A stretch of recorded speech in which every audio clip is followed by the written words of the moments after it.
So in this video, I'd like to just give you an overview as to what I'm expecting in your animation project. I'd like you to take your hyperreality project and I'd like you to animate a couple of the effects on it.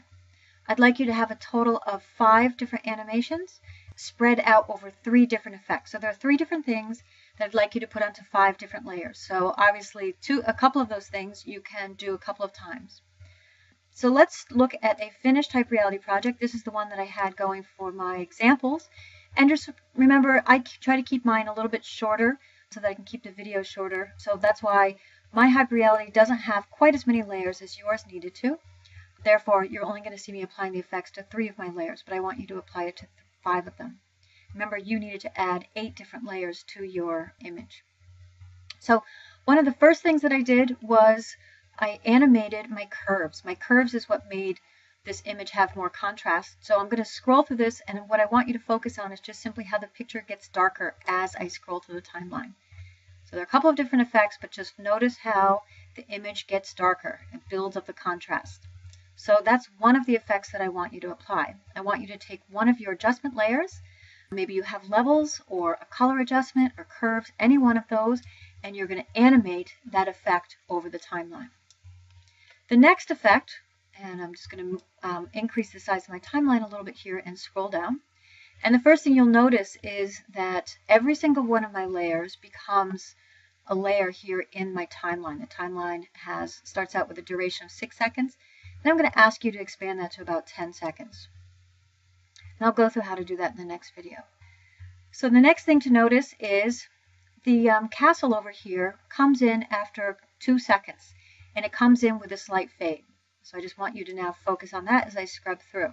So look in the middle of the screen and the middle of the bridge, and there you see the castle slowly fades in. So it's not there in the beginning, and then it kind of fades in. That's the second effect that I'm going to ask you to do. Take any one of your layers, something that's probably a focal point, and you're going to erase that from the beginning and then have it come in after a couple of seconds with a slow fade.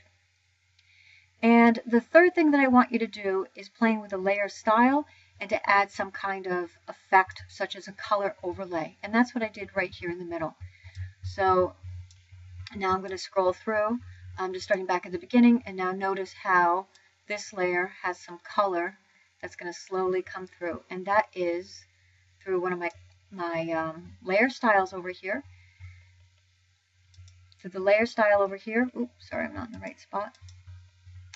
And that was simply adding a color overlay, but animating that over time, so it slowly increases.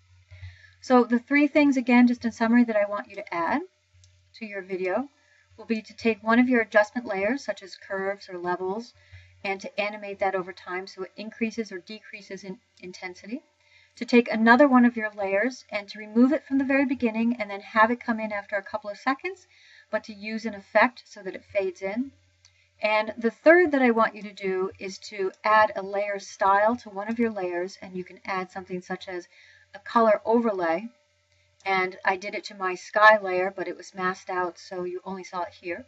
And we're going to talk about keyframes and how to increase the opacity or the end result of that layer style over the time using keyframes. Okay, so in the next videos, I'm going to go through each one of those steps.